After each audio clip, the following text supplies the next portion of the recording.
Hello, I'm Rob here and welcome to R&B Reviews. I just got out of seeing the new James Bond movie, No Time to Die, and I will have my review for you coming right up.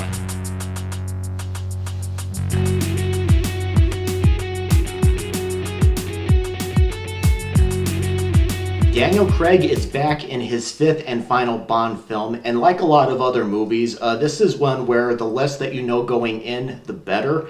But to put simply in story terms, James Bond has retired from active service, but he's called back by his CIA buddy Felix Leiter, played by Jeffrey Wright, who asks Bond for help finding a mysterious villain armed with a dangerous new technology, played by Remi Malek from Bohemian Rhapsody.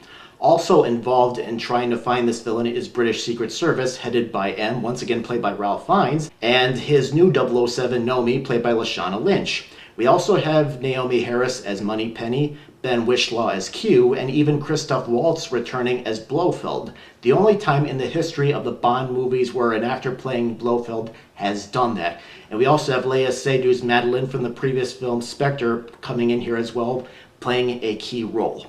Now, this movie was supposed to come out in April of 2020, but obviously with the pandemic taking off, this was postponed. But seeing No Time to Die on the big screen was definitely a great experience for me, and it was worth the wait.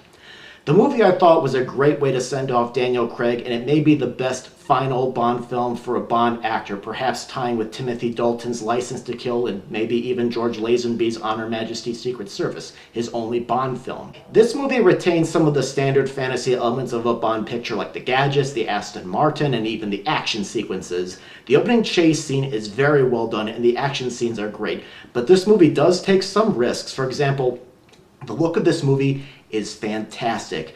To me, it's like seeing how art house movies are, by their looks of their films. It's not very glossy.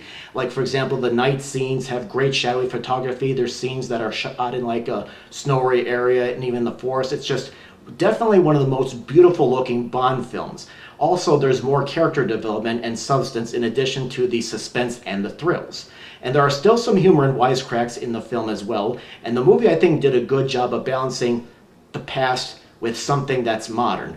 I also like the interpersonal relationships between Bond and the people that he works with, including Naomie Harris's Moneypenny helping Bond behind the scenes, and Bond's uncertainty of M, plus Bond's interactions with some of the other characters like Blofeld and Madeline. But No Time to Die is a showcase for Daniel Craig and his emotional and complex interpretation of James Bond. But however, when I was watching this movie, I could not help but notice that this movie seems to be taking its cue from the Marvel movies, because I kept noticing references to past Bond films and even the Bond books from everywhere, from like the score to the fact that Bond retires to Jamaica, which is where Bond author Ian Fleming lived as well. And there's also introductions to characters that seem minor now, but I wonder if they will be playing bigger roles in upcoming movies. I also like the sort of beat the other person game between Bond and his 007 counterpart, Naomie. This movie is 162 minutes, but I thought it moved at a very steady pace, and the film kept me on my toes with the twists. And the dialogue I thought was good, and so is the theme of relevance.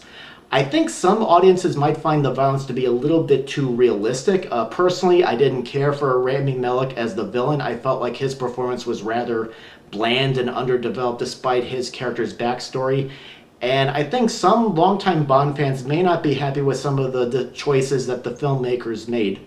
But I thought it was a very good potboiler spy flick. I thought Daniel Craig brought a great final performance as an emotional Bond. I thought it moved at a good pace, and I liked that there was more character development and surprises. Is this the best Daniel Craig James Bond film? No, probably not. I would say Skyfall and Casino Royale are still the better ones. Is this the best Bond film of all time? Probably not, but I thought it nonetheless is a very good and entertaining one, so I give No Time to Die 4 stars. Alright, well, that's my review of the movie. If you have seen No Time to Die, what did you think of it? Did you like it? Did you think it was mediocre? Were you disappointed by it? Please post your comments in the comment box below. Feel free to check out some other movie reviews of other movies that you can either watch at home or perhaps in your local movie theater. And if you're interested, please hit the like button and be a subscriber. Thank you very much for watching.